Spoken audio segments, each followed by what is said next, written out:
सोमवारपासून राज्य सरकारच्या अर्थसंकल्पीय अधिवेशनाला सुरुवात होतीये। या अधिवेशनाच्या पार्श्वभूमीवर सरकारला घेरण्याकरता सर्वच विरोधी पक्ष नेत्यांनी कंबर कसली आहे। सरकार शेतकऱ्यांच्या प्रश्नावर गंभीर नसल्याचं सांगत चहापानावर बहिष्कार टाकण्याचा निर्णय घेतल्याचं विरोधी पक्षांच्या पत्रकार परिषदेत सांगण्यात आलंय।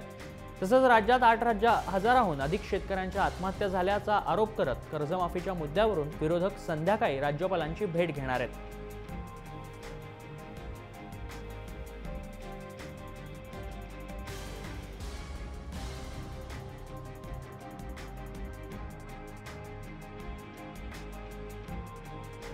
डीप प्रोजेक्ट असलेल्या जलयुक्त शिवार योजनेतील मागील 2 वर्षात 4,000 कोटी रुपयाची खिरापत केवळ कंत्राटदारांना वाटली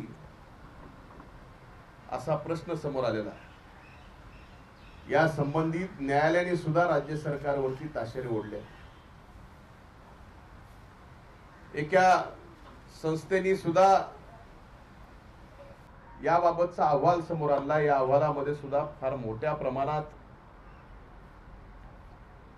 जलयुक्त मध्ये भ्रष्टाचार झाले हे पुढे आलेलं आहे।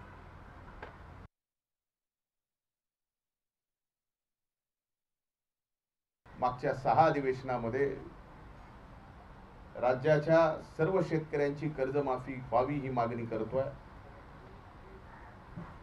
आता या अर्थसंकल्पीय अधिवेशनामध्ये शेतकऱ्यांची कर्जमाफी झालीच पाहिजे ही भूमिका विरोधी पक्षाची या ठिकाणी राहणार आहे। मागच्या 6 अधिवेशनामध्ये राज्याच्या सर्व शेतकऱ्यांची कर्जमाफी व्हावी ही मागणी करतोय। आता या अर्थसंकल्पीय अधिवेशनामध्ये शेतकऱ्यांची कर्जमाफी झालीच पाहिजे ही भूमिका विरोधी पक्षाची या ठिकाणी राहणार आहे। भाजपला सत्तेची मस्ती आल्याचं धनंजय मुंडे यांनी स्पष्ट केलं। राज्यातील शेतकऱ्यांची माफी झालीच पाहिजे असं देखील मागणी धनंजय मुंडे यांनी केली आहे। याच प्रकरणात राज्यपालांची भेट देखील संध्याकाळी विरोधी पक्षनेते घेणार आहेत आणि म्हणूनच या सगळ्या प्रकरणी राज्यातील शेतकऱ्यांच्या आत्महत्या झाल्या या सगळ्या प्रकरणावरूनच चहापानावरती विरोधकांनी आज चहापानावरती बहिष्कार टाकला।